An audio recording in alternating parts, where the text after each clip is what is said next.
কিন্তু আপনার অবস্থায় দেখুন, আপনি কিন্তু দৌড়ের উপরে রয়েছেন। তার মানে আপনাকে ব্যবহার করে আপনার নেতা রাজনীতি করেছে, এখন আপনার জীবন বিপন্ন হচ্ছে। সাধারণ জনগণের প্রতি, আমার মতো যারা আমরা সাধারণ জনগণ রয়েছি, আপনার প্রতি আহ্বান থাকবে, এই রাষ্ট্রের দখলদারিত্ব আপনারা বুঝে নিন, এই ভূখণ্ডের দখলদারিত্ব বুঝে নিন, প্রজা না হয়ে নাগরিক হয়ে উঠুন এবং আপনার রাষ্ট্রের প্রতি, রাষ্ট্রের কাছে আপনার কিছু কমিটমেন্ট রয়েছে এবং রাষ্ট্রের কাছে কিছু আপনার অধিকার রয়েছে, সেগুলো বুঝে নিন এবং এটি নিশ্চিত করুন এই যে অতীতে আপনারা যেভাবে নির্যাতিত নিপীড়িত হয়েছেন, অতীতে যেভাবে আপনাদেরকে ব্যবহার করা হয়েছে, সেটির আর পুনরাবৃত্তি যেন না হয়, সেটিকে যেন আর কেউ ব্যবহার না করে, জনগণকে যেন ব্যবহার না করে, জনগণের ক্ষমতা যেন আর কুক্ষিগত করার সুযোগ কোনো দল যেন আর না পায়। এবং একটি জিনিস নিশ্চিত করতে হবে, মজলুম যেন আবার জালিম না হয়ে ওঠে। আমরা একটি স্বচ্ছ এবং একটি প্রপার ডেমোক্রেটিক ট্রান্সফরমেশনের অপেক্ষায় রয়েছি। আমরা খুব শীঘ্রই আমরা বিশ্বাস করি, আমরা যে ডেমোক্রেটিক ট্রান্সফরমেশনের জন্য দীর্ঘদিন ধরে কাজ করে যাচ্ছি, আমাদের যে স্বপ্ন, আমাদের হচ্ছে এই ফেসিবাদ বিরোধী রাজনৈতিক দলগুলো একটি দীর্ঘ সময়ের লড়াই রয়েছে। এটি আমাদের যেই সংস্কারগুলোর পরেই সেই জিনিসগুলো আমরা ডেমোক্রেটিক ট্রান্সফরমেশনের মধ্য দিয়ে আমরা আমাদের প্রত্যাশিত জায়গায় আমরা পৌঁছাবো। সে পর্যন্ত আমাদের এই দেশটাকে ধারণ করতে হবে, আমাদের দেশটাকে ওন করতে হবে এবং আপনার এই আওয়ামী লীগের প্রতি এই ক্ষোভকে পুঁজি বানিয়ে কেউ যেন এটাকে ব্যক্তিগত জায়গায় সম্পদ লুণ্ঠন, জায়গা দখল, ভূমি দখল এই জায়গায় যেন নিতে না পারে, এই জায়গাটি নিশ্চিত করবেন। আওয়ামী লীগের প্রতি আমরা ক্ষোভ অব্যাহত থাকবে, সেটি রাজপথে অব্যাহত থাকবে এবং আওয়ামী লীগের আপনারা যারা রয়েছেন আওয়ামী লীগের, ছাত্রলীগের, যুবলীগের, আপনাদের ন্যূনতম যদি কমন সেন্স থাকে, দেখেন একটা নেত্রীর কর্মীদের প্রতি বা একটা নেতার কর্মীদের প্রতি কি কমিটমেন্ট থাকে। মানে আপনার একটা জিনিস চিন্তা করেন, শেখ ফ্যামিলির একটা কারোই কিছু হয় নাই। হাসিনা যখনই বুঝেছে যে she will no longer survive, সে প্রথমেই যে কাজটি করেছে, তার ফ্যামিলির যে মানুষগুলো রয়েছে তাদেরকে উনি বিদেশে পাঠিয়ে দিয়েছেন। পরে উনি তার নিজের বোনকে নিয়ে বিদেশে পালিয়ে গিয়েছেন, আপনাদের কথা একবারও চিন্তা করে নাই। এবং আপনার যে বর্তমান নেতারা রয়েছে বিদেশে বসে বসে হুঙ্কার দিচ্ছে, বিদেশে বসে, এবং তারা এখনো পর্যন্ত এত বছর পর্যন্ত যেই টাকা বিদেশে পাচার করেছে সেই টাকাগুলো নিয়ে কিন্তু তারা খুব ভালো রয়েছে। কেউ থাইল্যান্ডে মজমাস্তির মধ্যে রয়েছে, দুবাইতে মজমাস্তির মধ্যে রয়েছে, বিভিন্ন জায়গার মধ্যে কিন্তু তারা খুব ভালো পর্যায়ে রয়েছে। কিন্তু আপনার অবস্থায় দেখুন, আপনি কিন্তু দৌড়ের উপরে রয়েছেন। তার মানে আপনাকে ব্যবহার করে আপনার নেতা রাজনীতি করেছে, এখন আপনার জীবন বিপন্ন হচ্ছে। তো সেই জায়গা থেকে আপনারা এই জিনিসগুলো বুঝুন। এমন একজন নেত্রীর পিছনে রাজনীতি করেছেন যেই নেত্রী কি পরিমাণ ইগোইস্টিক, আপনি গতকালের বক্তব্যের মধ্যে দেখবেন শুধুমাত্র আই অ্যান্ড মাই, আমি এই আমিত্বের ঊর্ধ্বে উনি উঠতে পারেননি। সুতরাং যে আমিত্বের ঊর্ধ্বে উঠতে পারেনি, যে আমরা হয়ে উঠতে পারেনি, আপনারা তার পিছনে রাজনীতি করেছেন দীর্ঘ সময় ধরে। তো আপনার নেত্রী বা আপনার দল আপনাকে ধারণই করতে পারেনি, আপনাকে ফেলে রেখে উনি বিদেশে চলে গিয়েছেন। সুতরাং আপনারা এই জিনিসগুলো যদি অনুধাবন না করতে পারেন, আপনি বিদেশে বসে যতই হুঙ্কার দেন না কেন, এটা বাস্তবতা। আওয়ামী লীগ বর্তমানে অপ্রাসঙ্গিক, যতদিন না পর্যন্ত সে তার ভুল স্বীকার করবে, অপরাধ স্বীকার করবে এবং এই বিচার ব্যবস্থার মধ্য দিয়ে যাবে। আওয়ামী লীগকে যতভাবেই বলা হোক না কেন, সেটা বাংলাদেশে কোনোভাবেই প্রাসঙ্গিক হবে না। আওয়ামী লীগকে বিচারের সম্মুখীন অবশ্যই বিচারের সম্মুখীন হতে হবে। সেই জায়গা থেকে আপনারা যারা আমার কমেন্ট বক্সে যারা আপনারা নির্বিঘ্নে আপনারা যারা আমাকে হুমকি দিতে পাচ্ছেন, আপনারা যারা ধমকি দিতে পাচ্ছেন, আমি আপনাদেরকে নিশ্চিত করতে চাই, আপনাদের এই হুমকি দেওয়া, আমাকে এইভাবে মেরে ফেলার হুমকি দেওয়া, এই অধিকারের জন্য আমি আপনার পক্ষে থাকবো। এই অধিকার যেন আর কেউ হরণ করতে না পারে, এই অধিকারটাও যেন কেউ হরণ করতে না পারে। আপনার এই দ্বিমত প্রকাশের স্বাধীনতাটার জন্য আমি চেষ্টা করে যাব। সুতরাং আপনি আপনার জায়গা থেকে এই 5ই আগস্টের পূর্ণাঙ্গ স্বাধীনতা আপনি ভোগ করেন। শুধুমাত্র একটা জিনিস মনে রাখেন, 5ই আগস্টের পূর্বে বিরোধী দল, বিরোধী মত, বিরোধী পথকে আপনারা যেভাবে রুদ্ধ করেছেন, শুধু এই জিনিসটা আপনারা মনে করে দেখেন, 5ই আগস্টের পরে আপনাদেরকে এভাবে আপনার মতকে, আপনার পথকে, আপনার চিন্তাকে, আপনার মননকে, আপনার মনস্তত্ত্বকে এভাবে রুদ্ধ করা হয়নি। সুতরাং এটাই হচ্ছে 5ই আগস্টের সফলতা, যেটি আপনারা পূর্ণাঙ্গভাবে ভোগ করছেন। সর্বশেষ আপনাদের কাছে অনুরোধ থাকবে, এই দেশটা আমাদের, পরবর্তী দেশটাকে আমাদেরকে এগিয়ে নিয়ে যেতে হবে। আমাদের দেশের আমরা এই যে ভাবাদর্শিক সংঘর্ষের ঊর্ধ্বে উঠে আমরা একটা সার্ভিস ওরিয়েন্টেড, একটা অ্যাকাউন্টেবল স্টেটের দিকে আমরা নিতে চাই এবং আমাদের যে সমস্যাগুলো রয়েছে এই সমস্যাগুলো অ্যাড্রেস করে আমরা কাল্ট ফিগার আর চাই না। আমরা কোনো কাল্ট ফিগার, কোনো এক নেতা, একজন কেন্দ্রিক সব হয়ে যাবে, গণভবন সেন্ট্রিক সব হয়ে যাবে, বঙ্গভবন সেন্ট্রিক হয়ে যাবে। আমাদের এই ধরনের সংস্কৃতি আমরা চাই না। আমাদের আগে যেটা হতো, সব কিছু সমাধান হচ্ছে গণভবন, বঙ্গভবন। পৃথিবীর ইতিহাসে এই নজির কখনোই নাই।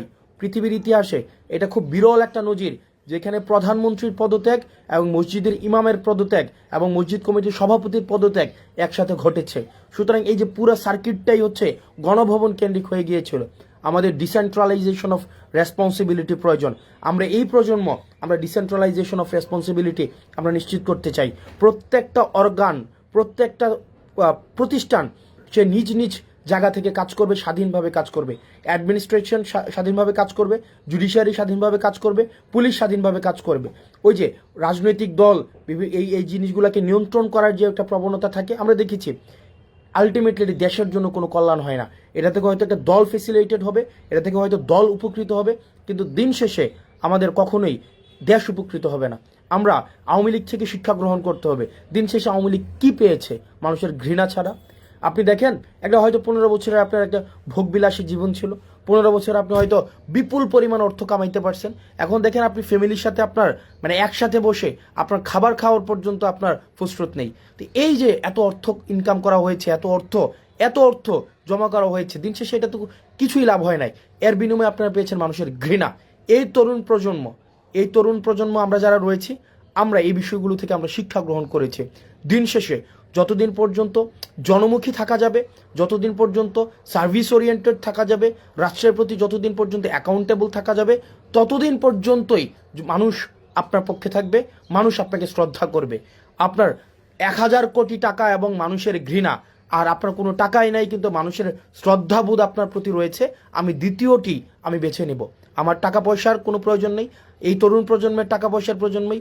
এই তরুণ প্রজন্ম আমরা কার্পিডিয়াম একরকমের। আমাদের কাছে মনে হয় এই তরুণ প্রজন্ম হচ্ছে কি বর্তমানটাকে সে বিশ্বাস করে এবং সে বর্তমানেই এমন একটা সেফ, একটা সিকিউর একটা জীবন চায়। এই তরুণ প্রজন্ম কিন্তু আপনি 1000 কোটি টাকা, 500 কোটি টাকা, 2000 কোটি টাকা তার মাইলের পর মাইল জমি হবে। এই তরুণ প্রজন্ম আমার কাছে, আমি ব্যক্তিগতভাবে যেটা দেখেছি, আমি আমার সার্কেলে, সোসাইটিতে, আমি আমার আশেপাশে যেটা দেখেছি, তাদের ওই ধরনের কোনো ঝুঁকি নাই। কালার এক্সপার্ট, জর্জ স্যাপ এবং মাইল্ড অন হ্যান্ডস টেকনোলজি সমৃদ্ধ অরিক্স ক্রিস্টাল ওয়াশ আপনার লন্ড্রি এক্সপার্ট। এই তরুণ প্রজন্মের যে ঝোঁক, সেই দিনটাকে খুব সুন্দরভাবে সে কাটাবে, সেই দিনের তার ফ্যামিলির সাথে কাটাবে, সেটা নিরাপত্তা চায় এবং সে একটু তার জায়গা থেকে তার ইনকাম অনুযায়ী সে একটু লাক্সারি চায়। এর বেশি কিচ্ছু না। এই যে আওয়ামী লীগ যে পরিমাণ 260 বিলিয়ন, 260 বিলিয়ন, আপনি প্রত্যেক বছর আপনি চিন্তা করেন, আমাদের মতো একটা দেশ থেকে 260 বিলিয়ন মানি সাইফোনিং হয়েছে, বিদেশে টাকা পাচার হয়েছে, চিন্তা করেন। তা আমরা এই জায়গার ঊর্ধ্বে উঠতে চাই। এই দেশটা আমাদের এই 5ই আগস্ট পরবর্তীতে এই দেশটাকে আমাদের ধারণ করতে হবে, এই দেশটাকে আমরা গঠন করতে হবে এবং এই দেশটাকে আমরা ভাবাদর্শিক সংঘর্ষের ঊর্ধ্বে গিয়ে আমরা একটা সার্ভিস ওরিয়েন্টেড স্টেটের দিকে আমরা নিয়ে যেতে চাই। সার্ভিস ওরিয়েন্টেড স্টেট, যেখানে দ্বিমত প্রকাশের স্বাধীনতা থাকবে। কাদের? আমি কিন্তু শুরুতেই বলেছি, এই নির্যাতিতদের। আমি শুরুতেই 2 ভাগ করেছি। এক হচ্ছে 5ই আগস্ট পরবর্তীতে আমাদের 2টা ভাগ ছিল। এক হচ্ছে নিপীড়কের ভূমিকায় ছিল আওয়ামী লীগ এবং নির্যাতিতদের আমরা যারা সাফার করেছে, আমরা যারা এই নির্যাতিত যারা হয়েছে, তারা একটা লাইন। তাহলে 2 ভাগে বিভক্ত। একটা হচ্ছে নির্যাতক হিসাবে আওয়ামী লীগ, সে এই পরবর্তী 5ই আগস্ট বাংলাদেশে অপ্রাসঙ্গিক।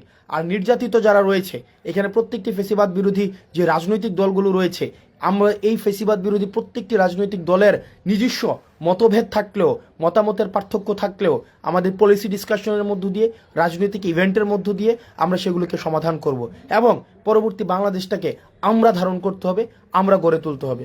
আপনারা ভালো থাকুন, সুস্থ থাকুন। আপনারা এটি নিশ্চিত আপনারা করুন যেন ভারতের আগ্রাসন এবং আওয়ামী বিদ্বেষকে, আওয়ামী লীগের প্রতি আমাদের যে একটা মনস্তাত্ত্বিক এখনো পর্যন্ত যে ট্রমাটি রয়েছে, সেটিকে কাজে লাগিয়ে যেন কেউ ব্যক্তিগত স্বার্থ হাসিল না করতে পারে, দেশটা আমাদের দেশটাকে আমাদের রক্ষা করতে হবে, জাতীয় সম্পদকে সুরক্ষা দিতে হবে এবং আমাদের একটা সার্ভিস ওরিয়েন্টেড স্টেটের দিকে আমাদেরকে এগিয়ে যেতে হবে। আপনারা ভালো থাকুন, সুস্থ থাকুন। আর কমেন্টে আপনারা যারা গালাগালি করছেন এবং জীবন নাশের হুমকি দিচ্ছেন, বিশ্বাস করেন দিন শেষে আপনি কিচ্ছু করতে পারবেন না, নাথিং। আপনারা যদি মনে করে থাকেন আমরা জীবন নাশের আশায় আমরা ভয় পাই, আমরা জীবন নাশ হবে আমাদের, এটা এটা এই সিচুয়েশন মানে ইটস গন লং ব্যাক এগো। সুতরাং এটা নিয়ে আপনি যদি মনে করে থাকেন আপনি আমার জীবন নাশের হুমকি দিবেন, এটা আপনারা জীবন নাশের হুমকি দিলে দেশেই থাকতেন, দেশেই ডিফেন্ড করতেন, ওই বিদেশে পালাই গিয়ে জীবন নাশের হুমকি দিতেন না। সো আপনাদের দৌড় ওই কমেন্ট সেকশন পর্যন্তই, জীবন নাশের হুমকি দেওয়া। আমরা ওই অতীত ফেলে আমরা সামনে এগিয়ে যাব। আমাদের নানা মতের মানুষ থাকবে, নানা পথের মানুষ থাকবে, আমরা সামনে এগিয়ে যাব। আমরা ওই অতীত নিয়ে আমরা আর কাজ করব না। আপনারা ভালো থাকুন, সুস্থ থাকুন, আবার আপনাদের সাথে দেখা হবে। সালামু আলাইকুম রহমতুল্লাহ।